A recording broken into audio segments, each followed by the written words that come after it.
एक दिन गौसिया के अब्बू मोहम्मद इसरार साहब से कुछ लोग मिलने आते हैं। वो बताते हैं कि आपने अपनी बेटी की शादी यहीं पास में की है, लेकिन वो इतना परेशान रहते आप उसे ले क्यों नहीं आते हो। वो लोग गौसिया के अब्बू से बोलते हैं कि गौसिया का शौहर उसके साथ रोज लड़ाई झगड़ा करता है, बहुत ही मारपीट करता है और बहुत ही बुरी तरीके से प्रताड़ित करता है।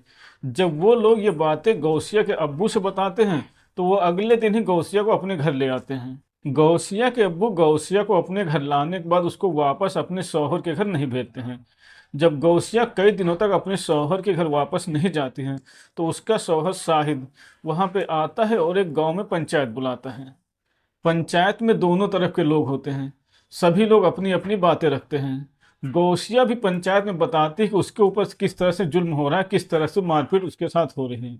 लेकिन उसका शौहर शाहिद पंचायत में उसके सबके सामने उससे माफी मांग लेता है।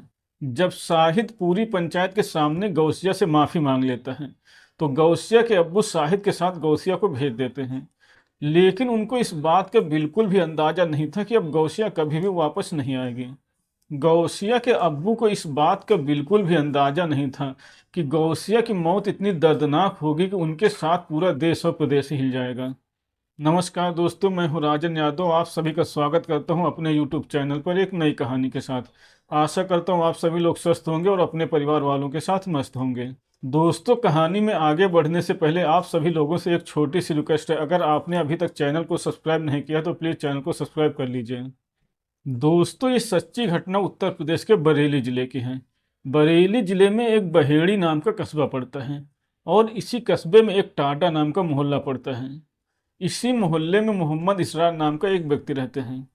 उनके 3 बेटियां और एक बेटा था। मोहम्मद इसरार साहब का जानवरों का काम था। उनका काम अच्छा चल रहा था, इसलिए घर में कोई भी दिक्कत परेशानी नहीं है। मोहम्मद इसरार अपनी बड़ी बेटी गौसिया की शादी 22 साल की उम्र में ही अपने ही मोहल्ले के एक लड़के शाहिद के साथ कर देते हैं। शाहिद का सब्जियों का कारोबार था। गौसिया के अब्बू गौसिया की शादी बहुत ही अच्छे से करते हैं। बहुत सारा दहेज देते हैं और 400-500 लोगों की दावत भी करते हैं। गौसिया की शादी 22 अक्टूबर 2022 को हो जाती है। शादी के बाद गौसिया अपने शौहर साजिद के घर जाती हैं। सब कुछ बहुत अच्छे से चल रहा होता है।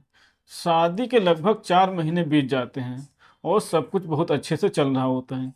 लेकिन जैसे शादी के 4 महीने बीत जाते हैं उसके बाद उसका शौहर उसके साथ मारपीट करना शुरू कर देता है। शाहिद गौसिया को निर्वस्त्र करके रोज मारता था और उसके प्राइवेट पार्ट को सिगरेट से जलाता था।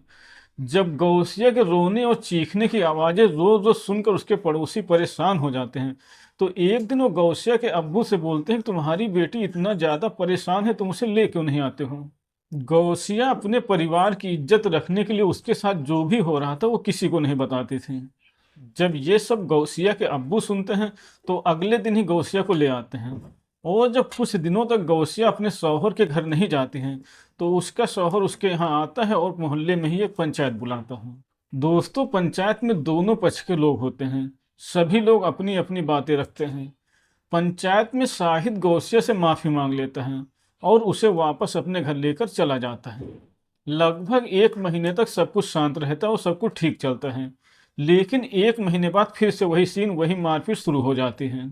गौसिया और शाहिद की शादी को लगभग 2 साल का समय बीत जाता है और 2 साल के समय में कई बार लड़ाई झगड़े और कई बार पंचायत हो चुकी थी।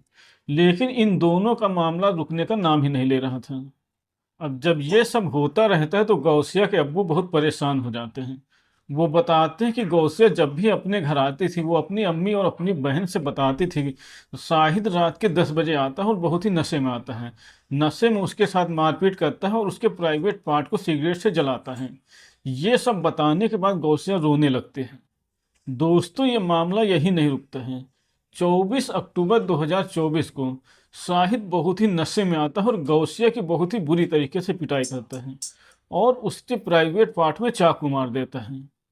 उसके शरीर का कोई भी अंग नहीं बचा था जहां उसने चोट नहीं पहुंचाई हो।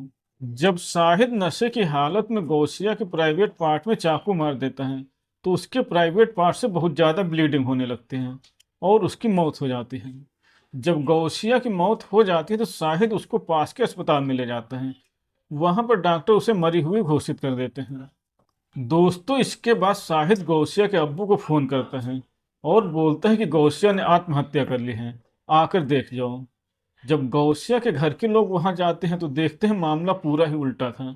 इसके बाद गौसिया के अब्बू पुलिस को बुलाते हैं, क्योंकि गौसिया के अब्बू को शाहिद पर पहले से ही शक था। इसीलिए वो पुलिस को बुलाते हैं और थोड़ी ही देर में पुलिस वहां पर आ जाती है। पुलिस लाश को अपने कब्जे में लेती है और उसका पोस्टमार्टम करवाते हैं। दोस्तों, जब पोस्टमार्टम रिपोर्ट आती है तो वो भी बिल्कुल चौंकाने वाली होती है, क्योंकि पोस्टमार्टम रिपोर्ट में भी यही निकल कर आता है कि इसके प्राइवेट पार्ट में किसी धारदार हथियार से हमला किया गया है और उसकी बहुत ज़्यादा ब्लीडिंग हो जाने की वजह से मौत हो गई है।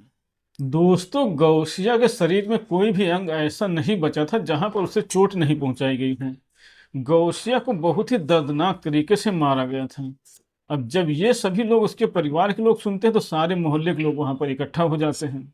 पुलिस को ये भी सूचना मिलती है कि शायद ये दहेज का भी केस हो सकता है और इसमें शाहिद की बहन सबीना भी शामिल है, क्योंकि सबीना एक दिन गौसिया के अब्बू के सामने बोलती है कि मैं अपने भाई की दूसरी शादी करवा दूंगी, क्योंकि लड़कियों की कोई कमी नहीं है। दोस्तों, गौसिया के अब्बू मोहम्मद इसरार तो इस मामले में ज़्यादा कुछ नहीं बोलते हैं, लेकिन एक गौसिया का तव होता है। वो बोलता है पुलिस से कि हमें न्याय चाहिए। जिस तरह से तड़पा तड़पा कर गौसिया को मारा गया है उसी तरह से शाहिद को भी मारा जाना चाहिए। दोस्तों, फिलहाल शाहिद पुलिस की हिरासत में है और मामला कोर्ट में है। अब देखते हैं आगे इस मामले में क्या होता है। तो दोस्तों, ये थी आज की कहानी। कहानी अगर आपको पसंद आई हो तो वीडियो को लाइक करें और चैनल को सब्सक्राइब करें।